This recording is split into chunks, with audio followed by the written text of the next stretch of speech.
Hello, everyone. Welcome back to today's Training Industry Leader Talk, Building a Learning Culture for Organizational Success, sponsored by Allego, Canvas, Udemy Business, and ROI Training.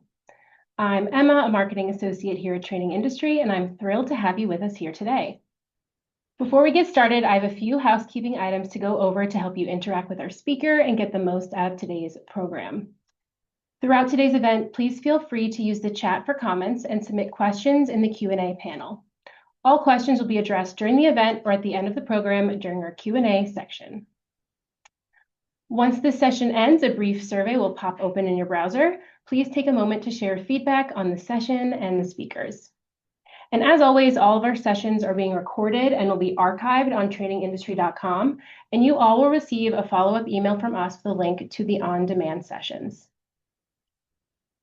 If this is your first Training Industry event, we'd like to welcome you. Training Industry exists to make connections among learning and development professionals like you all. We offer tons of resources to support your role in L&D through live events like today's Leader Talk, as well as through articles on our website, our magazine, conferences, research reports, courses, our podcast, and more. We'd also love to hear about what you've learned from today's session on social media, so please follow us on all your favorite platforms so we can continue the conversation there. And now, without any further ado, it is a great pleasure to introduce you to our speakers today. We have Jordan Engel, Customer Success Account Manager at ROI Training, and Kwanesia Bass, Technology Learning Leader and Career Coach.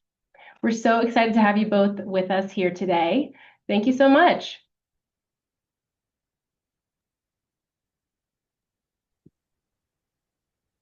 Hi, everyone. Emma, thank you for that great introduction. I'm Jordan Engel. As Emma said, I'm with ROI Training. I am a customer success account leader with over 15 years of cross-industry experience across industries such as insurance, technology, and education. I currently sit on the customer success team at ROI Training and focus on enterprise technical training across cloud technologies. As a strategic training partner for some of the world's most innovative companies, the goal at ROI Training, together with our partners, is to use our programs as a driver to achieve key business outcomes. Kwanesia, over to you to introduce yourself. Good morning and or afternoon. I'm Kwanesia Bass. I am currently the lead of cloud training at Synchrony Bank. I have led training and cloud initiatives at Yahoo and spoken on all things training and development at Google and Pluralsight, and am super excited to be here today to talk with all of you. As we get started here, we would love to know who's with us and who's joined us. So does anyone feel free share your job roles in the chat with us so we can get an idea of who's in the audience with us today? I see people right around the corner from me. Laura, I am in Leesburg, Georgia, which is about a hip and a scop away from Tallahassee. There's a mix too from all across the country. So it's great to have everyone with us today. We really appreciate you taking the time to have this conversation. Kwanesia, thank you so much for joining me today. I'm really looking forward to this conversation and just all of your insights as we're able to discuss strategies that turn learning into daily practice and create real learning culture. So as we get started, let's dive in to what a real learning culture looks like. So the term learning culture can often be treated as a buzzword, and sometimes that full commitment, and follow through can be difficult. In your expert opinion, how would you start by just defining what a real learning culture is? So what I think ends up happening a lot of the times when we think of learning culture, people think, oh, my company hosts these huge training events, or my company will allow me to sign up to take a training, when that's not exactly what it is.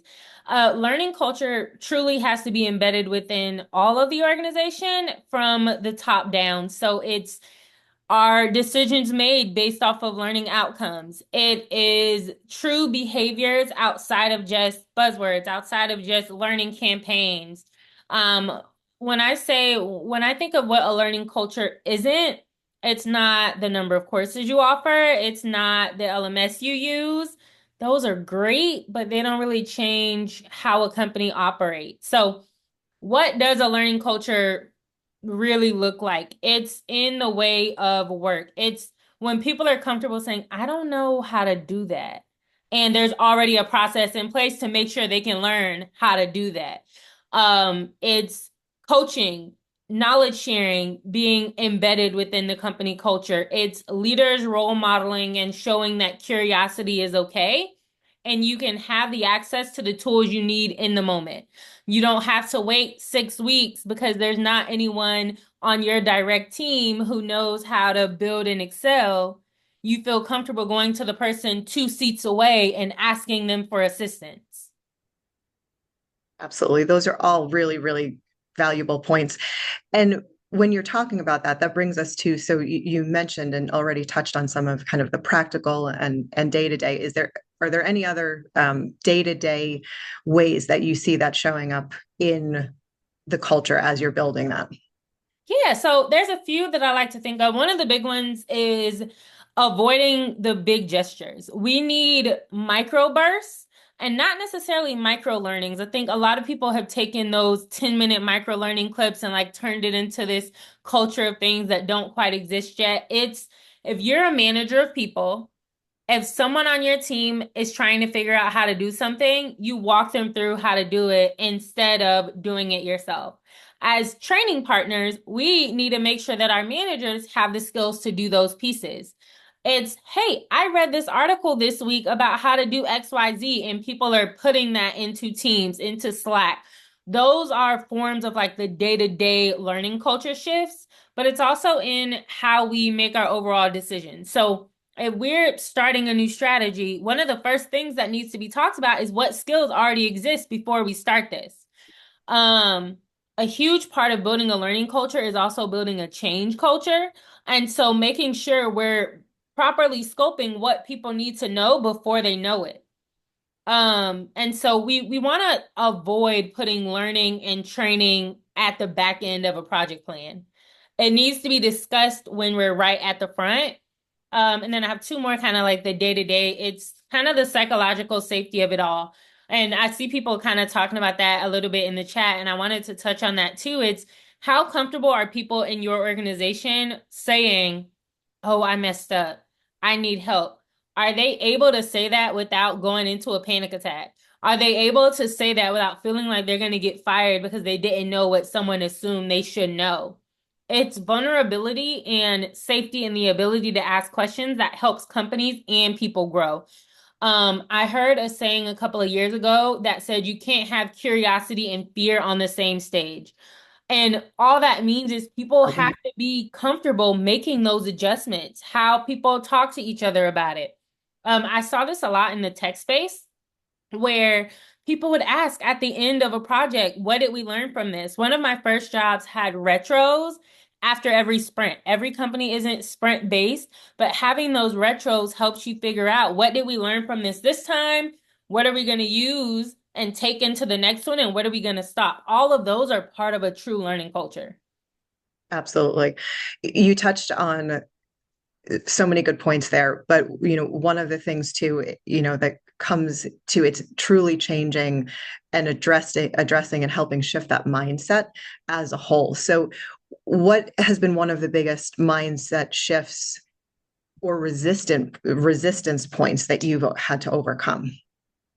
One of the biggest resistance shifts for me is fairly early in my career. I was at an insurance tech company, and we were rolling out a brand new platform for insurance agents to use.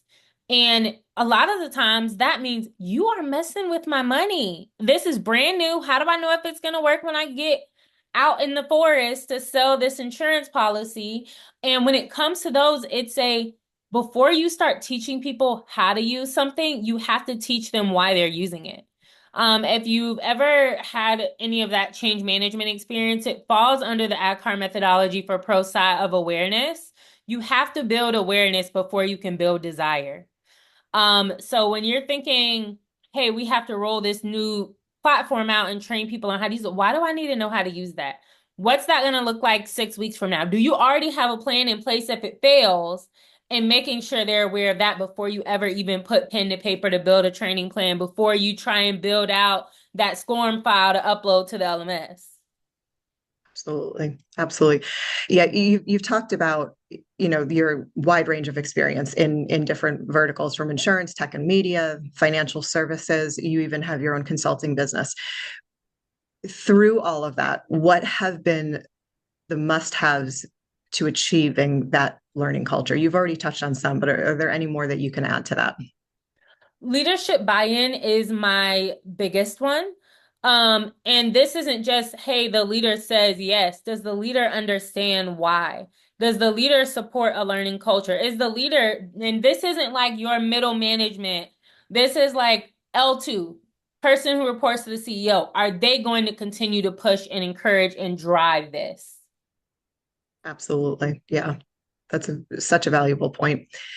Um, let's talk about, as we're moving from the strategy, the mindset, how that's going to translate into practical everyday, day-to-day adoption. And you touched on it. Leadership support is often cited. It's one of the biggest hurdles to really creating that true learning culture. How have you effectively presented a business case for being able to dedicate and build that learning culture to your executive teams? So this one is one of my favorites. Quite recently, we built out fairly detailed journey maps for our leader to say, hey, we've already talked to all of your direct reports. This is what they want. They want learning at a consistent basis, on a consistent pace, and that they can't do their job without it because they know this gap is missing. What I need from you up front is X amount of dollars and X amount of time. If you're going to go into this executive team and have an ask, it's not always the money. They want to know the time. And this is especially true when you're working with teams who are frontline employees. So think call center agents, claims agents, and claims analysts. Their time is also equal to money. So if you know, hey, pulling 300 agents off of the phone for a training is going to cost $250,000. When you make that initial presentation, you need to show the return on investment. Hey, I'm So taking them off the phone for 30 minutes, but this is going to cut down how long they have to have people on hold, which is ultimately going to save money. So working really closely with your training or your teams on the ground to know the ROI. A lot of the times as learning professionals, we like to work in silos because our businesses tend to be siloed, but we have to break across those silos in order to get buy-in. absolutely. So true. When you think about your successes, what have been the data points or the stories that have consistently won the leadership team over? So very recently, it has been like true skill measurement increases, especially when you think of like worlds like insurance where everything is audited. It's, hey, we measured what people's skills were before they did this, and we measured it again after, so we can clearly see that return on investment. And then when you think of it in like the AI space, so if anyone's in a training field where you're teaching people how to use something like GitHub Copilot, being able to see a decrease in code time, those are the things that people want to see coming out of it all, not just number of people trained. And we've started to slowly move away from using that number as well.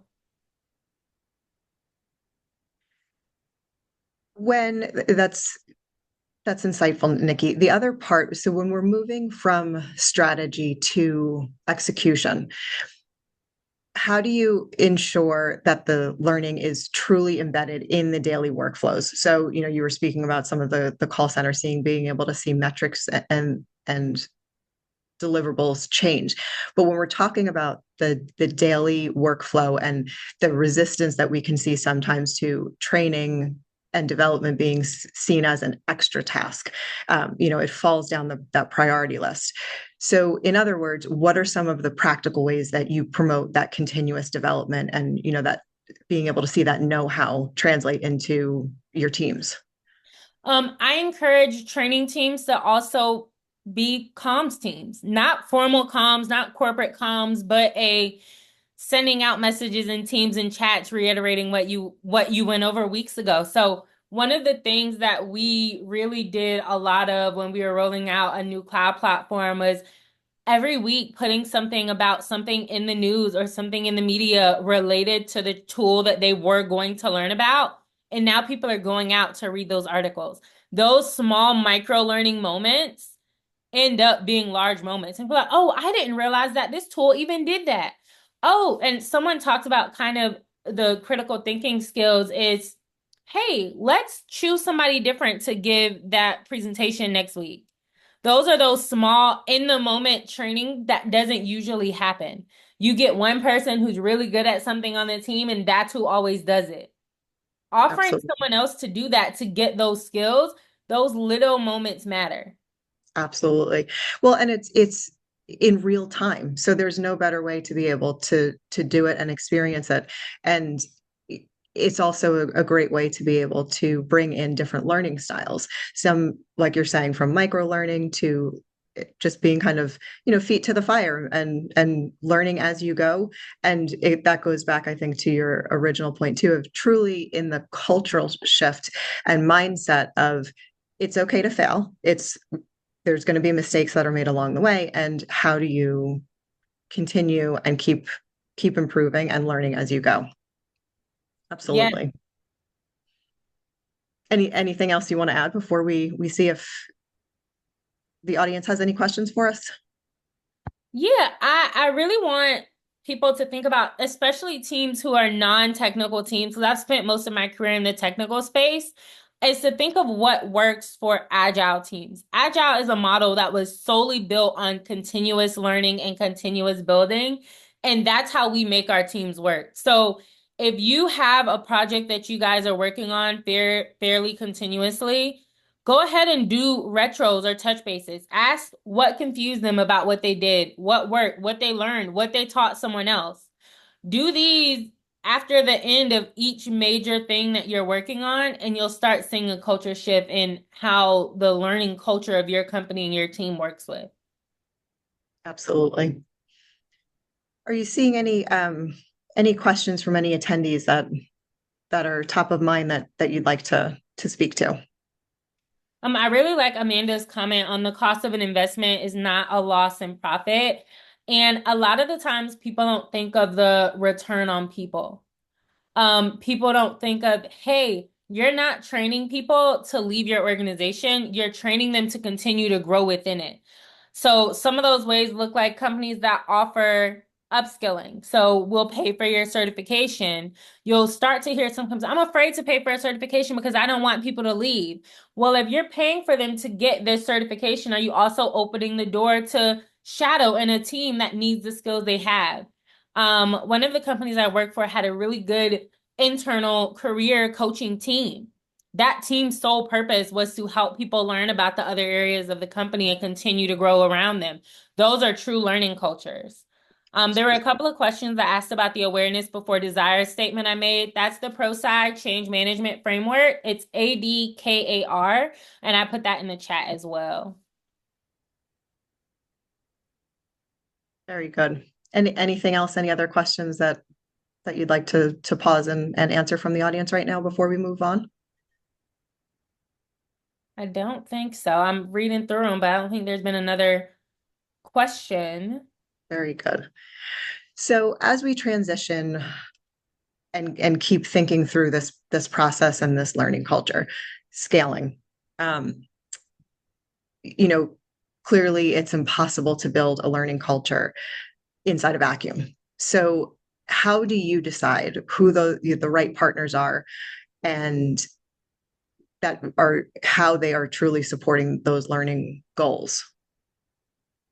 So I look at it a few different ways. So when it comes to partners, when I find a training partner that works well, when I leave to go somewhere else, I'm instantly thinking, okay, can I use them again?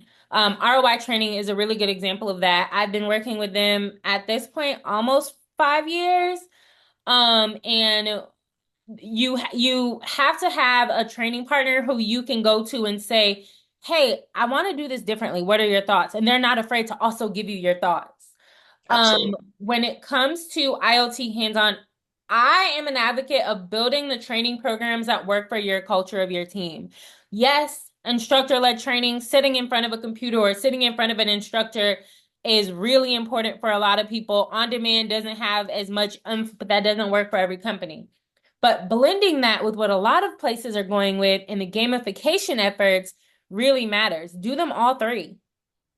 Do Absolutely. a really detailed customer analysis to find out what the people on your org respond best to, which ones had the highest CSAT scores, which ones were people most engaged with if you're measuring engagement, and use those to build a program that works.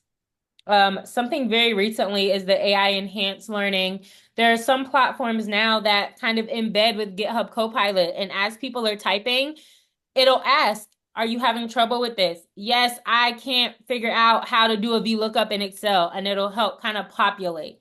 And so finding what tools do what you need and what you're going to need 6 months from now, so that you're not trying to find a tool just in time to fit one singular need. That's a really great point.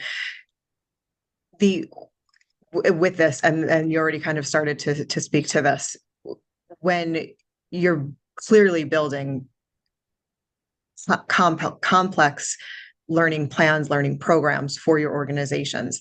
So how do you balance the complexity of the training with the speed and the scale? So how I've done that over the past is working with the people on the ground. So I talked earlier a lot about needing executive buy-in, but when it comes to building what people need, it's the people who do it every day who are able to tell you what they need. Absolutely. Whether that's the middle manager or the actual person doing the work on a day-to-day basis. Yeah, so truly getting feedback at every level across the organization, because there are different needs, and each valuable viewpoint is going to be able to speak differently to how things have to be able to shift to optimize the goals. Yes, absolutely. Yeah. And there was a question in the chat about resources on assessments to use when gauging what employees would prefer.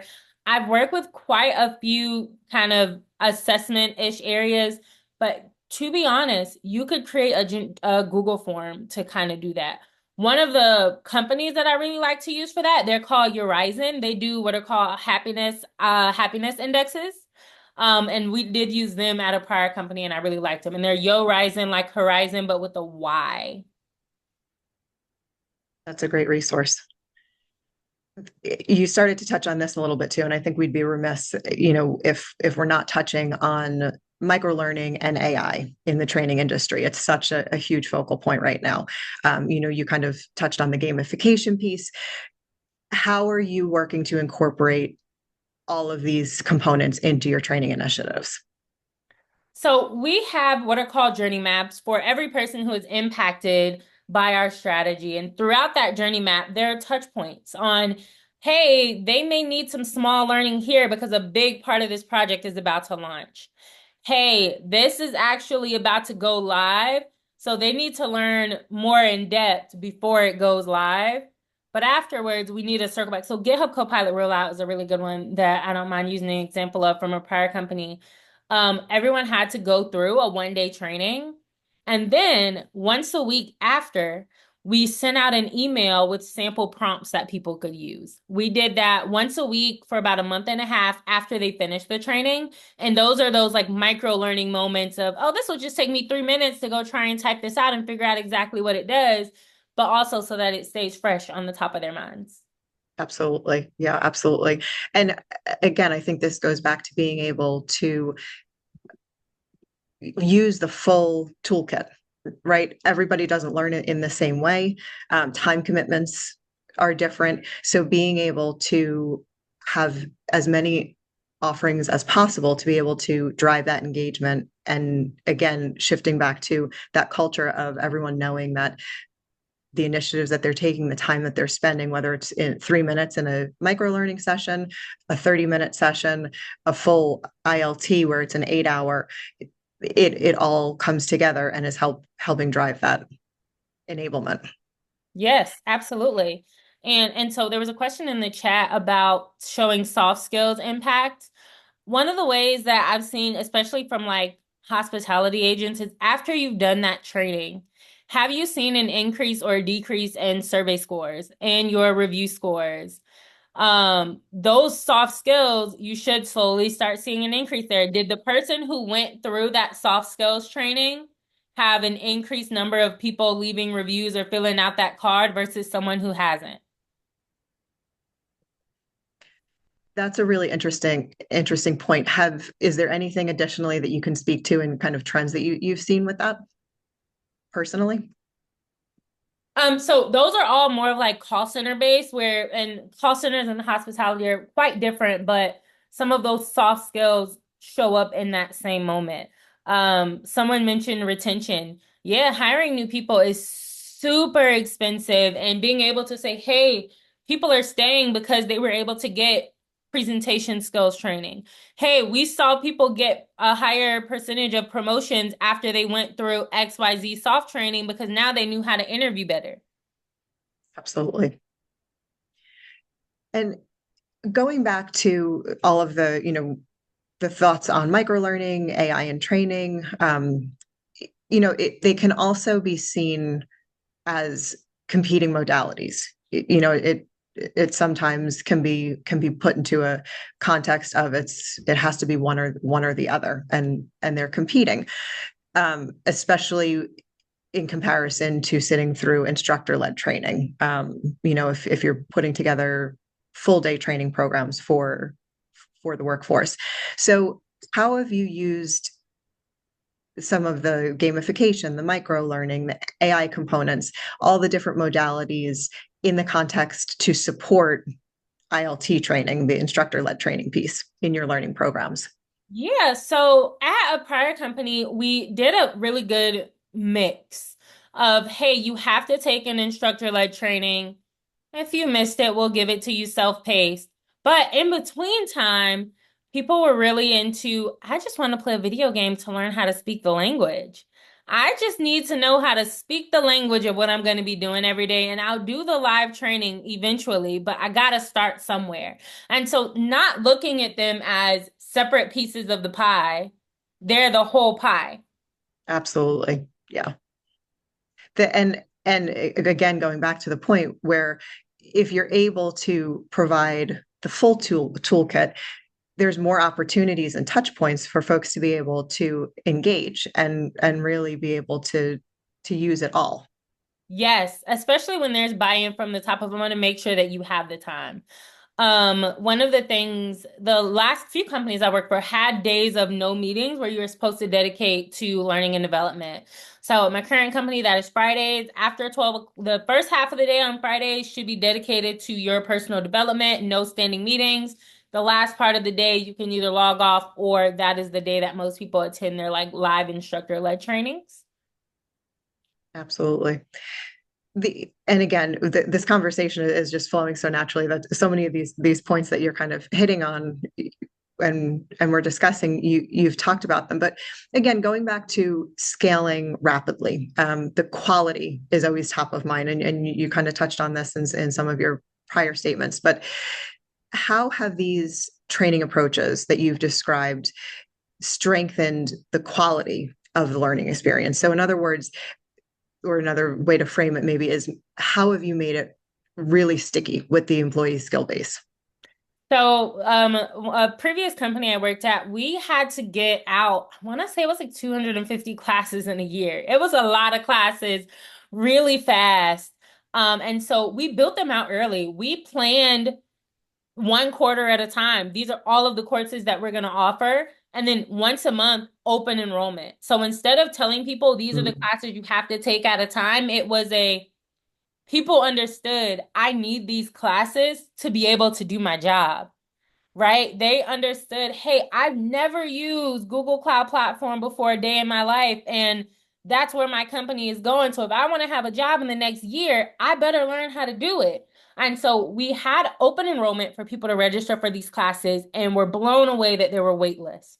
So this was sometimes 10, 15 classes a week, each Absolutely. Yeah. one custom made to fit the needs of that company.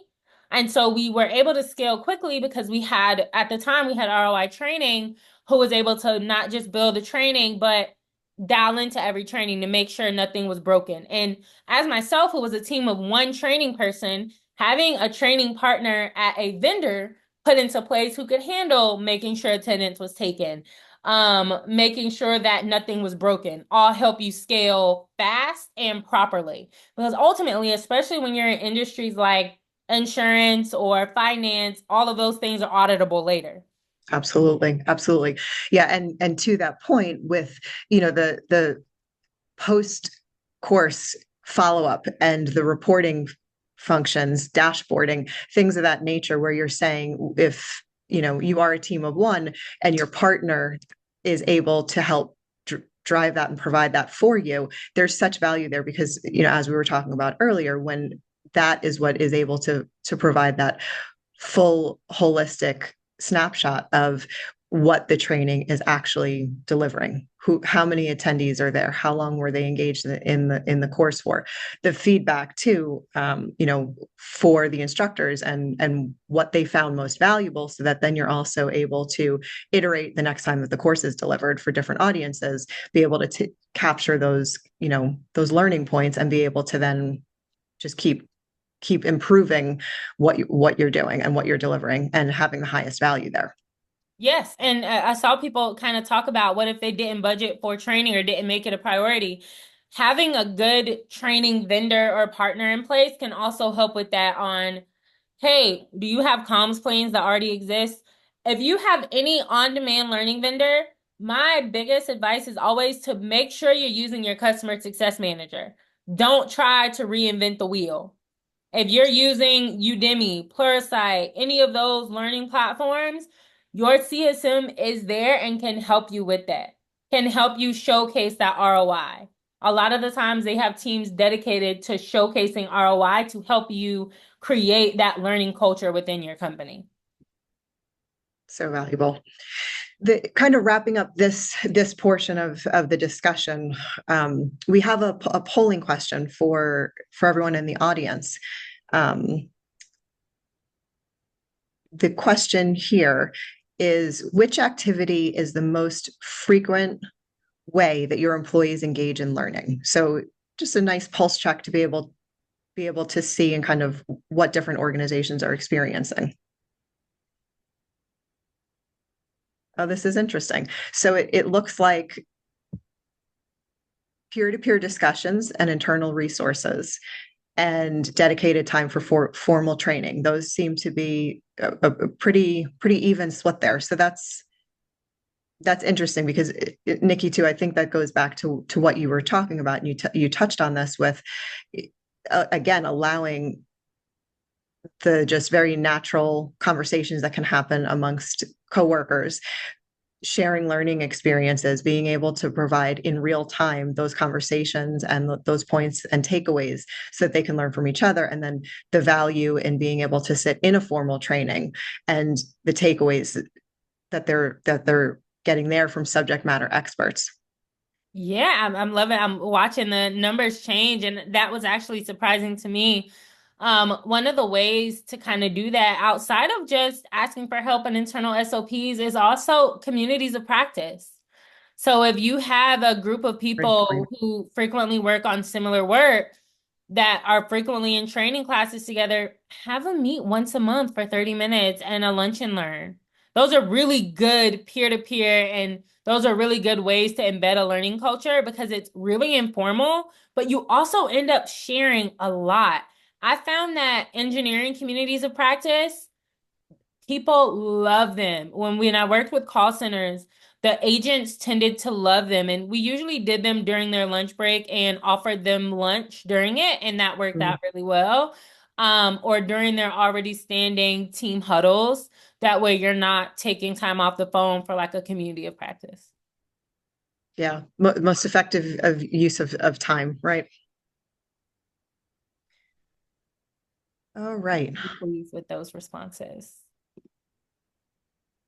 So as we're kind of coming away towards the end of this conversation here, and we're thinking about really driving this and creating a lasting culture. So, sometimes it can be easy to get things up and going, but then, the momentum will wane. If you could give one piece of advice to someone who's at the start of building, a learning culture and integrating that into what they're doing, if you could boil it down, what would it be the single best thing that you could do right now? Is there one? Start small and make it visible. So pick one behavior you want to encourage or start within your company, whether that's reflection, whether that's resource sharing, dedicated learning time. Get your leaders to model it consistently, and you'll start seeing follow through. So start small and make it visible. You can't change everything in 30 days. Absolutely. Yeah, absolutely. If Do you have any insight into with starting small, the next steps after that? You were talking about some of the planning and looking long term. So can you speak to that kind of progression as you're starting small and keep growing? Once In you have the results from your small start, use that to go bigger. Hey, we did this starting small where we had this 30-day run of a community of practice where people met 15 minutes a week. We started seeing less errors in XYZ. I think we should grow that a little bit more. So now you have your proof and your evidence to support it because you started small. Yeah. And also being able to iterate too. You can see, sometimes best laid plans, maybe you see that something isn't gaining that traction that you thought it might, and then being able to pivot from that and take that as a learning opportunity. I think there's value there as well. Absolutely. I fully agree with you. What's the most exciting initiative that you're working on right now? Currently it's definitely cloud and AI training, but like building it from a change management perspective. Change management and training tie together so well, and I'm currently excited to dive into both and measure every single time that a person needs to get some form of learning, because learning is not just training. Absolutely. Absolutely. Yeah. And it goes to keeping that learning culture evolving and ready for the future and constantly improving. And when that is the driving force, I think, being able to just set the organization and every learner up for success is huge valuable there. Absolutely. And Matisse mentioned things that don't really cost money. So some of the gamified ways that I found to be really fun is pitting teams against each other. We have an on-demand learning platform that we use called Pluralsight and that I've used for a long time at this point. We have people go do skill IQs, which kind of measure your skill set, but we give points based off of like how long you took training or how much training that you did or how many classes you watched. And at the end of every Friday, I generate a scoreboard of this is who's in the lead. Are you going to catch up? These are the teams that are winning. Are you really going to let them beat you this week? And people have gotten like really into that. A little bit of friendly competition. It's a good thing, right? Especially when at the end or weekly updates, you send those updates to leaders. And now they're seeing their names are going to leaders with they won XYZ. People tend to like games and recognition, especially when their names are going to their managers or their manager's manager. Absolutely. Yeah. And that's really valuable because when you're talking about limited budget too, finding creative ways, because there isn't always, the budget for the incentivization. So being able to kind of have leaderboards and things of that nature that aren't costing, but are still providing and helping drive that is hugely valuable. Yes, absolutely. Absolutely. Any final closing thoughts for the audience as a whole around building a learning culture? Any takeaways, any practical implication that they can do to walk away today feeling like they're able to kind of hit the ground running? Yeah, I want you to kind of remember that learning culture isn't about big programs. It's not about giant training days. It's the consistent behaviors, the small behaviors that show learning is important to my employer. So as you're building out your next plan, just make sure it's clear, community's thought about, that people feel comfortable making mistakes, and that if they're going to fail, they'll fail fast and they'll fail with the support of their training partners. Absolutely. And again, setting up that culture, that mindset, that failure is not a bad thing if you're able to learn from it and then continue that momentum and move forward to drive success. Absolutely.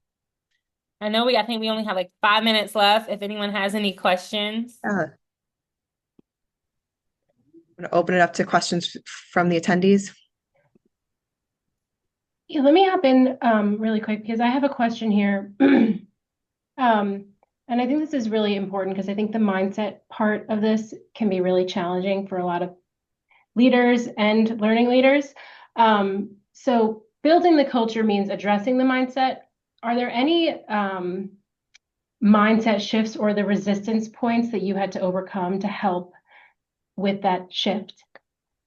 Yeah, I think we talked a little bit about it earlier. It's the awareness and the desire, and building that before you start trying to change the overall culture, making sure people know why that shift is about to happen before it happens. And I don't mean a week before it happens. You have to build up and lead into these changes as you build anything, or else you create a bunch of cognitive dissonance. And when people feel cognitive dissonance, they're resistant to want to learn anything. If they feel like the thing you're trying to teach them is going to take their job, they're going to have dissonance. Mm-hmm.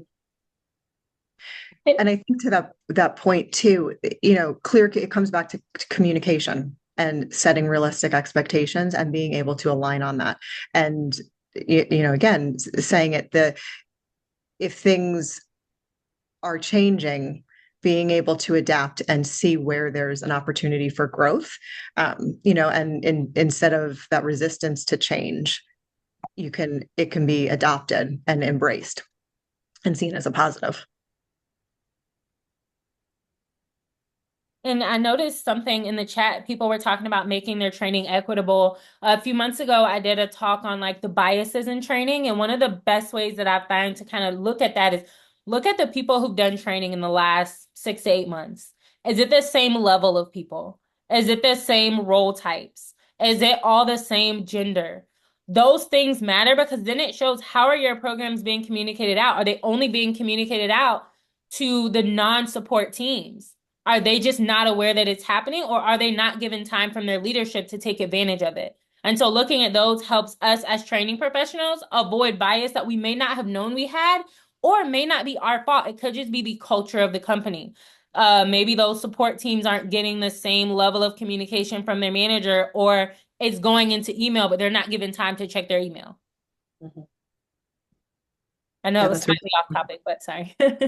No, I think that's hugely valuable. That's great insight.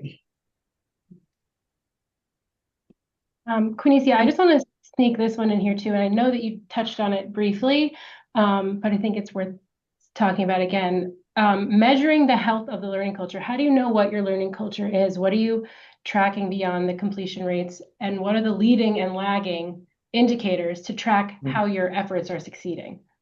So we track engagement rates in the sense of what all platforms they're going to get their training. So we have multiple platforms. How many are they logging into? How often? What are they taking when they log in? How much time are they spending? And then skill IQs is one of our big kind of measurement focuses. And these are kind of audit governed as well. We measure things before we launch that training. We wait 30 to 45 days, some items 60 days, and we remeasure that. Mm-hmm. Excellent. Well, thank you both so much. This has been a fabulous session. I think our attendees really gleaned a lot from it. You all shared some amazing knowledge. So thank you so much for your time today. We appreciate it very much. We appreciate you. Thank you so much for everyone for taking the time to join us today. We hope that you found some valuable information. Nikki, thank you so much for all the insight. You definitely, the insights you were able to share, I definitely found value for sure. Thank you so much, you guys. This was great. Awesome, y'all. Well, that's it for today's Leader Talk. Thanks again to all of our speakers and to our sponsors, Allego, Canvas, Udemy Business, and ROI Training. All of our sessions today are pre-qualified for credit hour by SHRM, HRCI, ISPI, and CPTM, all the things. I'd also love to see you all in person in Raleigh, North Carolina for our 2026 Training Industry Conference and Expo, TICE. TICE is where learning leaders like you gather to forge new professional connections, learn from each other, and address your most pressing learning challenges. You can re-energize your initiatives at TICE 2026 next summer. Advanced early bird registration is now open through the end of December, so if you want to get a good discount, register soon. And if you're looking to elevate your L&D career, our CPTM program is rooted in industry-leading research and is designed to take your L&D career to the next level. You can earn your CPTM credential to develop the core training manager competencies. And then our last reminder, survey is going to pop open in your browser when you leave this session. We really value your feedback. So if you could just take a few minutes to complete that survey, we would really appreciate it. And that's it. Thank you all so much for joining us today. It's been a great event, and I hope to see you all next time. Thanks, everybody.